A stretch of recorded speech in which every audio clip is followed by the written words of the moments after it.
You sit down at your desk with a plan. You're motivated and ready to finally study for that exam or start that business.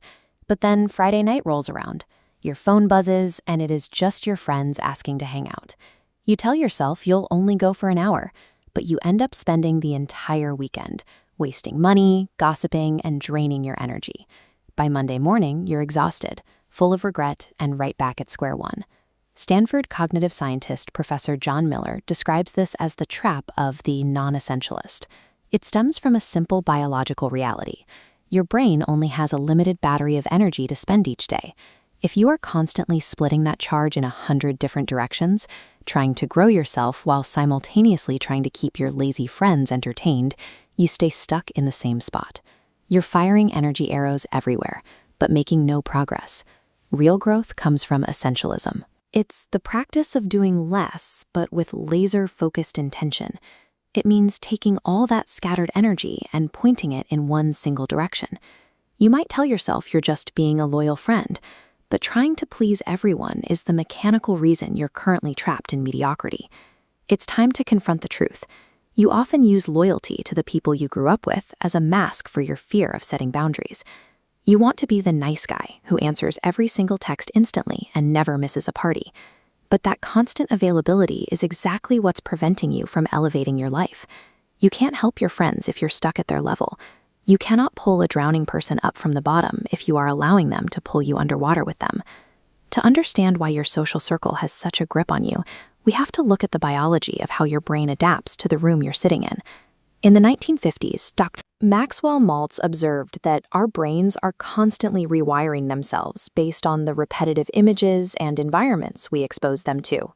This is the foundation of neuroplasticity. Think of your brain like a forest.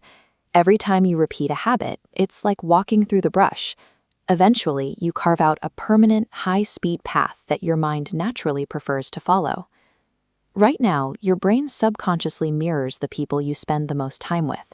If your friends celebrate laziness, your brain accepts that behavior as normal reality. Every time you join them in wasting time, your brain gets a micro-hit of dopamine, locking you deeper into a cycle of staying average. You cannot build any leap-disciplined identity if your neural pathways are being constantly paved by people who have no ambition. It's easy to play the victim and blame a bad environment for your lack of progress, but that mindset keeps you powerless. Instead, look at the philosophy of extreme ownership taught by Navy SEAL Commander Jocko Willink. He teaches that you must take absolute responsibility for everything in your world, the good and the bad, with zero excuses. Imagine your life is a corporation, and you are the CEO. Your friends are your employees. If a company is failing because the employees are lazy and negative, the board doesn't blame the employees. They hold the CEO accountable for allowing those people to stay on the payroll. If your social circle is holding you back, it isn't their fault for being average. It is your fault for staying in the room.